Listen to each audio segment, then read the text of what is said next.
the real challenge. I mean, you're a man of Labor's right. The only way you can really be competitive in elections, as history shows, is when the party itself moves to the right. There's a whole Nixon-China thing going on with Albanese. I mean, he's a man of the left, absolutely. So does it take a man of the left to move the party perversely to the right? But if he does that successfully, he basically does himself out of his own job and his own seat. Where does Labor go from here?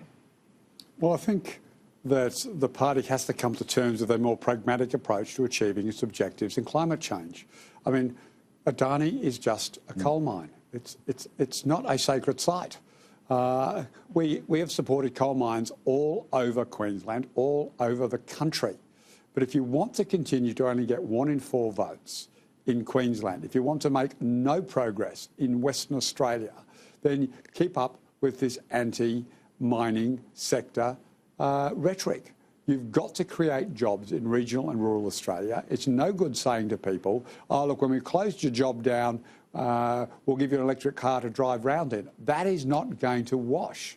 And I think, tragically, we got exposed. Just on the Richard Marles comments, I mean, look, he's been out today. I spoke to Richard straight after that interview because I was quite surprised because I know Richard's views. Richard stuffed up. Richard knows he stuffed up. He literally spoke wrongly.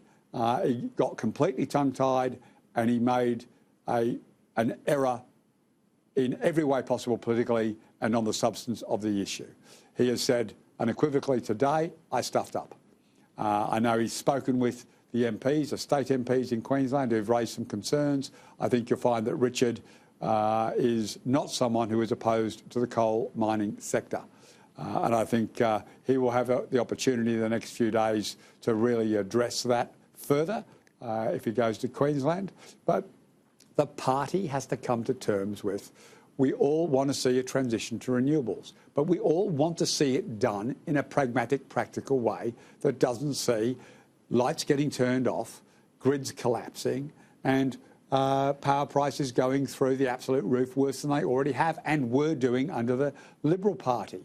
So we've got to have a more pragmatic hang on there, Stephen solution. Conroy. Just hang on there. Yeah, pragmatic, fine. I mean, I'd love to have 7 months off a year, but I've got to pay my bills too. As a country that is an exporter of minerals, we have to pay our way in this world. And the idea that many in Labor had all the way through the campaign, that we'd shut down our #1 export, but still fund an NDIS, still have a generous safety net, still build roads around our country. It's complete and utter farce, particularly when we are not even allowed in this country to have an adult debate about nuclear power. And we can point to all the examples, as the left love to do, about, lower emissions in Europe. The reason Europe has lower emissions is, A, it's deindustrialised, but 2, it has nuclear power.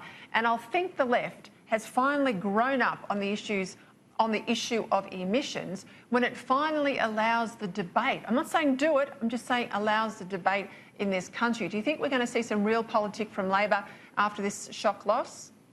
Well, look, I think 90% of what you said there, I totally agreed with up until the nuclear power issue, and for a different reason than you might think. So I think, yes, you've got to be able to. I wasn't advocating we close down the mining industry because you earn revenue from it overseas, as well as its uses here in Australia. So all I'm saying is you need to have a pragmatic path that sees baseload power being guaranteed, and whatever you need to do it, you've got to guarantee it. You can't look Australian voters in the face and say, oh, look, it'll be fine, you'll have a nice electric car and your electricity prices are going to go up. On the nuclear power issue, I don't mind you having a debate, but this is not something that can solve our problems in the next 10 to 12, 15 years. It will take that long to create a nuclear power sector in this country. And by then, the baseload power issues plus the renewable sector will probably be at a capacity where you don't need a nuclear. So I don't mind having the debate. I just think it's a waste of time. Look, I have to stop you there. I mean, I love this debate from the left, David Gazzard, that says it's going to take so long to do a nuclear power industry, 10, 12, 20 years, we can't do it. The same thing that Anthony Albanese said today about the tax cuts. Oh, they're 7+ years away. I don't want to have to legislate them now.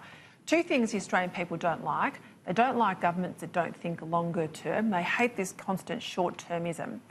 But of course, this is a Labor Party that not only at the last election, but for many years now, has taken these policies for emissions for 2030, for 2050. They're happy to have us, tied up in knots with long-term emissions policy, but not long-term tax policy, not long-term nuclear discussions. Surely we can grow up in this country and do stuff on a longer scale, sensible things, and that's part of what the Prime Minister's hoping.